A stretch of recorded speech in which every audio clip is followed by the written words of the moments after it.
গৃহীদের ধূতাঙ্গশীল। ভগবান গৃহীদের জন্য 2টি ধূতাঙ্গশীল নির্দিষ্ট করিয়াছেন।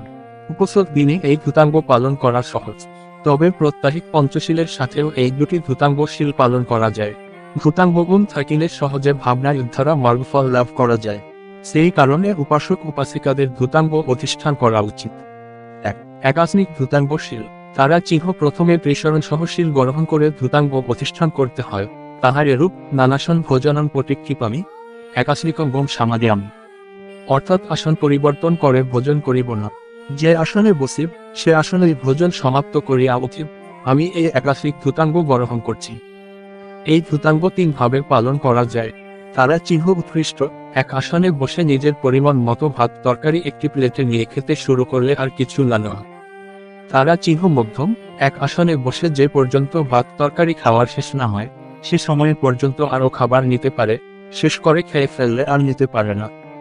তারা চিহ্ন মৃদু। যে পর্যন্ত আসন থেকে না উঠে সে পর্যন্ত খেতে পারে, আসন থেকে উঠলে আর খেতে পারে না। 2 পাত্রপিণ্ডিক ধূতাঙ্গশীল। মুতিদ্রভাজনম প্রতিক্ষিপামি পত্তপিণ্ডিকঙ্গম সামাদিয়ামি, অর্থাৎ একটি মাত্র প্লেট হোক বা একটি মাত্র বাটি হোক নিজের হাতে রেখে খাদ্য গ্রহণ করিব, অন্যটি আর নেব না। এই পাত্রপিণ্ডিক ধূতাঙ্গ অধিষ্ঠান করছি। এই পাত্রপিণ্ডিক ধূতাঙ্গশীল 3 ভাবে পালন করা যায়। তারা চিহ্ন উৎকৃষ্ট।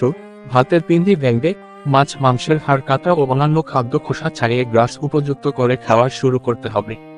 খাওয়া শুরু করলে কম কিছু ফেলতে বা ভাঙতে পারে না। তারা চিহ্ন মধ্যম। এক হাতে ভেঙে সব খেতে পারে। তারা চিহ্ন মৃদু। এক হাতে হোক বা 2 হাতে হোক বা দাঁত দিয়ে ছিঁড়ে খেতে পারে।